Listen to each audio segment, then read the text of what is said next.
Bonjour, je suis Bertrand L'Aiguillon, le nouveau président du Club Média Ciné.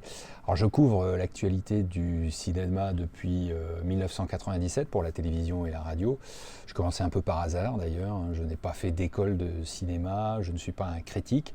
Il y en a parmi les membres du club. J'ai fait une école de journalisme, pas en France d'ailleurs, mais aux États-Unis. J'ai quand même été rédacteur en chef du Mac Ciné sur la 5e. J'ai fait 10 ans au magazine cinéma sur la chaîne M6 et puis enfin sur la chaîne OCS depuis sa création et les créations des magazines cinéma.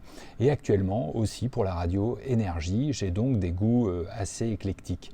Alors cette année, on a été un peu plus tranquille avec la pandémie. Alors je dis seulement un peu, hein, mais du coup on a pu voter et choisir notre révélation masculine 2021, féminine.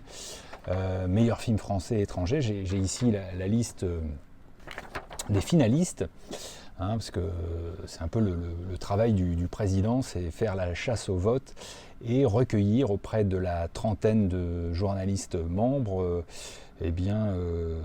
ces votes pour chacun. Alors, je peux vous donner quelques finalistes comme Onoda, 10 000 nuits dans la jungle, un film étonnant de Arthur Harari, un film français tourné au Japon, enfin tourné au Cambodge, mais ça se passe sur une île aux Philippines avec les derniers soldats japonais, des acharnés qui sont restés combattre sur une île des Philippines bien après la fin de la Deuxième Guerre mondiale, et notamment ce portrait de ce soldat hein, qui a vraiment existé, qui s'appelle Onoda, un film français qui a mis 10 ans à se monter, assez dingue comme projet. Et puis il y a Illusion perdue de Xavier Giannoli. Je ne vais pas vous présenter chaque film puisqu'on le fera lors de petites vidéos le jour de la cérémonie.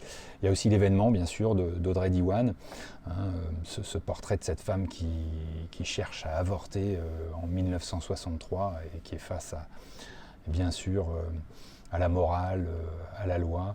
Enfin, dans les films étrangers, Nomadland de Chloé Zhao, Drive My Car du japonais Hamaguchi, La loi de Téhéran de Saïd Roustahi, Les révélations féminines.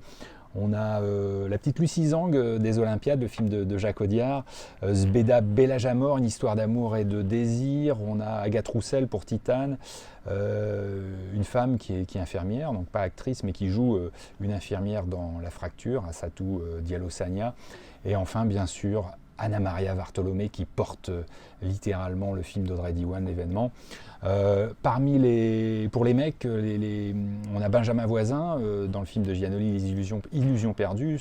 Le tandem Sandor Funtek, Théo Christine pour Suprême, ce biopic consacré au début du groupe NTM.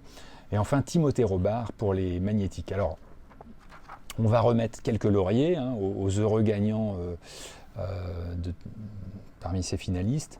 Ça se passera le 12 janvier à Paris et bien sûr on vous en dira plus sur le site Média Ciné.